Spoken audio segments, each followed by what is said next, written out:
On a cold spring morning in the foothills of the Rocky Mountains, someone swung open a gate. The first animal through was a rust-red calf, legs unsteady on the solid ground of a meadow below Chief Mountain. Then the rest came. A whole herd of shaggy bison surged forward, hooves flashing, tails up, a long-awaited storm of muscle thundering onto open prairie.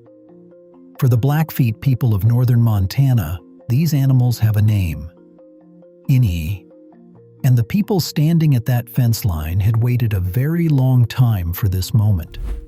Then, on June 26, 2023, that gate did something no gate in North America had done in more than a century. It released free roaming bison onto the open plains by the order of a sovereign tribal nation.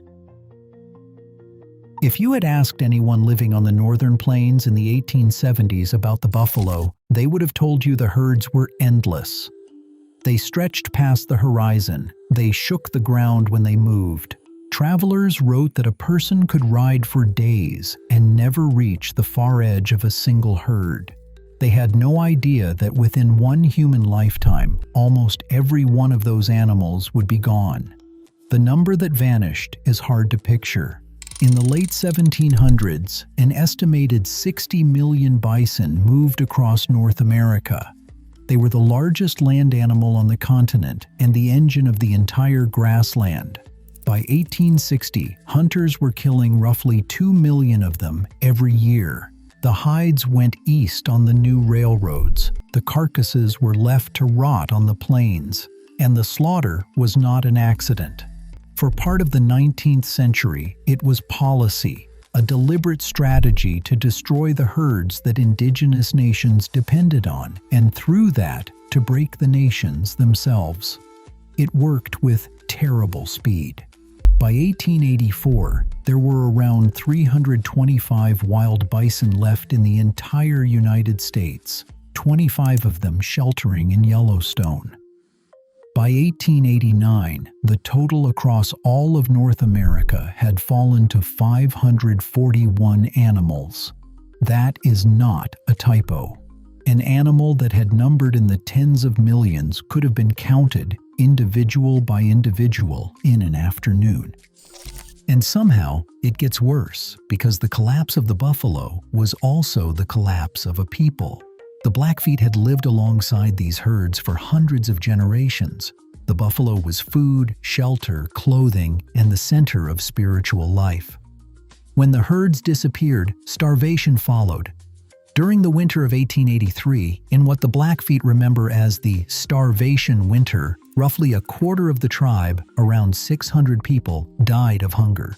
The loss of the animal and the loss of the people were the same event. There is one small thread that survives from those final years, and it matters for everything that comes later. In 1873, a man named Samuel Walking Coyote, a member of the Pend-Oreille tribe, captured a handful of bison calves on Blackfeet land and drove them west across the mountains. Those few animals became the seed of one of the last surviving herds in the country. Almost every effort to bring bison back traces some genetic line through animals like those calves. A continent's worth of buffalo, narrowed down to a few survivors carried over a mountain pass. But here's the detail that everyone missed at the time. When the bison disappeared, the prairie did not simply lose an animal. It lost the thing that built it. To understand the Blackfeet homecoming, you have to understand what a bison actually does to the ground it walks on. Scientists call the bison a keystone species, and more specifically, an ecosystem engineer. That is not a poetic phrase. It is a precise description of an animal that physically reshapes its environment and, in doing so, creates the conditions other species need to survive. Start with the wallow. A bison is enormous, and when it drops to the dirt and rolls, it carves a shallow, saucer-shaped depression into the prairie, stripping the grass and compacting the soil. Thousands of bison rolling across a landscape leave thousands of these depressions. When the rain comes, those wallows fill with water and become temporary prairie ponds. In a dry grassland where rivers can be many miles apart, those small pools become a lifeline. Birds drink from them. Amphibians breed in them. Insects swarm them, and the animals that eat those insects follow. One rolling animal, repeated across a herd, manufactures water in a place that had almost none. Then there is the grazing itself.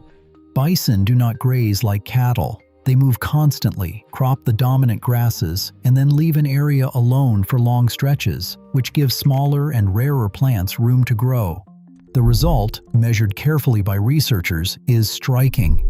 A long-term study published by the National Academy of Sciences found that reintroducing bison to tallgrass prairie more than doubled the diversity of native plants compared to land with no large grazers at all. Native plant richness rose by over 100% at the smallest scale, and those gains held up even through extreme drought.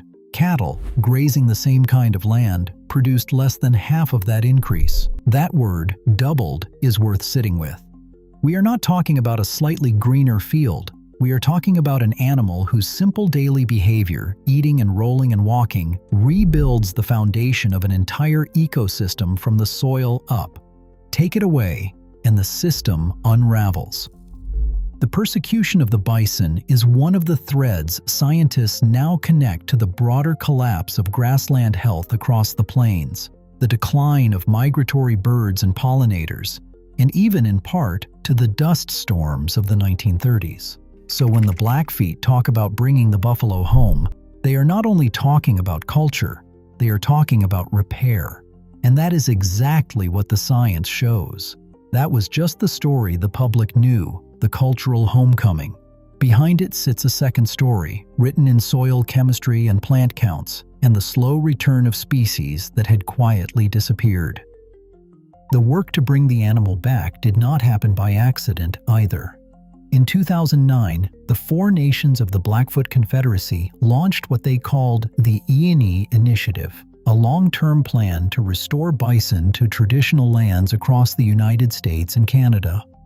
The goal was not a fenced display herd or a tourist attraction. It was a functioning population that could one day roam free, the way it had for thousands of years. It started small and grew with patience. Animals were transferred from other conservation herds, including bison from Canada, that carried genetics tracing back to those original survivors. The Blackfeet built fencing, secured grazing land, and slowly expanded. Today, the tribe manages a herd of around 800 bison ranging across more than 10,000 acres on the southeast end of the Blackfeet Reservation. From 541 animals on an entire continent to 800 on a single tribe's land. That is the scale of what careful, deliberate restoration can do. By 2023, the program was ready for the step that made history. If you're finding this story worth your time, take a second to subscribe. This channel covers the wildlife and the wild places of America every week, the kind of stories that take decades to unfold and rarely make the news. While the Blackfeet herd was growing behind fences, something else was beginning to happen on the land itself. As bison return to a landscape, the change does not announce itself loudly. It shows up first in small signs that only careful observers notice. On restored prairie elsewhere in the region, researchers documented the early markers within the first year or two. Less bare ground, more cover from native grasses, soil that held on to moisture a little better through the dry months.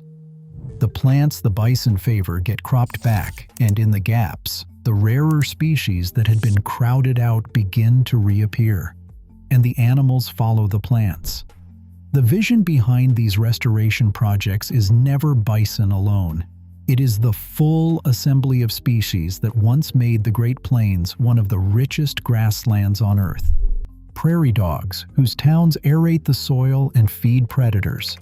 Black-footed ferrets, one of the most endangered mammals in North America, which depend almost entirely on those prairie dog towns. Swift foxes, grassland birds and pollinators that had thinned out as the prairie degraded. Bring back the engineer, and you create the conditions for everything else to come home with it. This is where the foreshadowing of those early restoration years pays off. Everything was in place. What the Blackfeet were building was not just a herd, it was the keystone that the rest of the ecosystem could be rebuilt around, even if the full picture would take decades to assemble. On that June morning in 2023, 49 bison were released onto tribal land near Chief Mountain, the peak the Blackfeet call Iinnii Initiative and hold as sacred. These were the first free-roaming bison ever released onto the North American prairie by the order of a sovereign tribal government, not animals in a managed pasture, not a herd behind a single fence line. Free-roaming buffalo returned to sacred ground by the decision of the nation that had lost them. But the return of the buffalo has not been simple, and it would be dishonest to pretend otherwise. Across Montana, bringing bison back has become one of the most divisive conservation questions in the state, and the Blackfeet effort sits inside a much larger and far more contested fight. Some of the loudest opposition comes from the ranching community. For generations, families have raised cattle on these grasslands, and many see free-ranging bison as a direct threat. Their concerns are specific. They worry about disease, about competition for grass between bison, elk, and deer, about public safety, and about animals that can clear a 6-foot fence and run at 35 miles an hour, pushing through property and infrastructure. In parts of the state, signs went up reading, "Save the Cowboy, Stop the American Prairie Reserve," aimed at a separate and much larger bison project nearby. The disease fear deserves a careful, honest look because it comes up constantly. The specific worry is brucellosis, a disease that bison can, in theory, pass to cattle. It is true that transmission is biologically possible. It is also true that in practice, it is extraordinarily rare. There has never been a single documented case of wild bison transmitting brucellosis to a cow in the state of Montana. So yes, the concern is real to the people who hold it, and the actual record does not match the fear. Both of those things are true at once. The conflict goes deeper than disease, though. It is about land, livelihood, and two different visions of what the prairie is for. And the timing of what happened next was almost too perfect to ignore.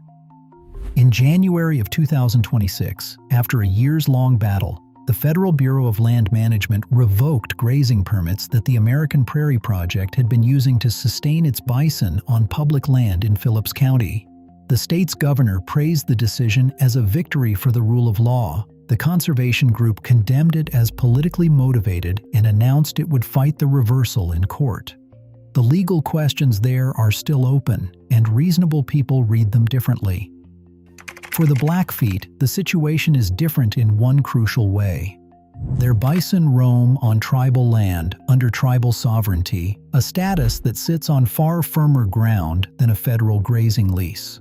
But the broader fight is a reminder that the buffalo's return is not a finished story.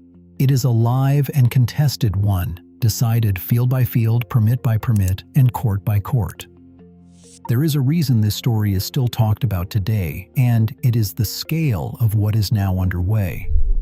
The Blackfeet are not an isolated case. They are part of a movement. In 2024, the tribe announced plans to expand free-roaming bison onto roughly 26,000 acres of montane fescue grassland, returning the animal to country it had not touched in about 150 years. And beyond the Blackfeet, the Intertribal Buffalo Council, formed in 1992 by 19 tribes, has grown into a coalition of more than 80 tribal nations across 20 states. Together, they now manage on the order of 20,000 bison across more than 1 million acres of tribal land. Animals are transferred from surviving herds back to ancestral grazing grounds every year, hundreds at a time, in what has become the largest restoration of buffalo to native nations in history. In 2016, the United States recognized what this animal had always been to the continent and named the American bison the national mammal. That recognition matters, but it is the ground itself that tells the real story. A century ago, this animal was reduced to a few hundred survivors, and the prairie it built began to come apart without it. The grass thinned, the water disappeared from the wallows that no longer existed. The birds and the foxes and the ferrets followed the buffalo into decline.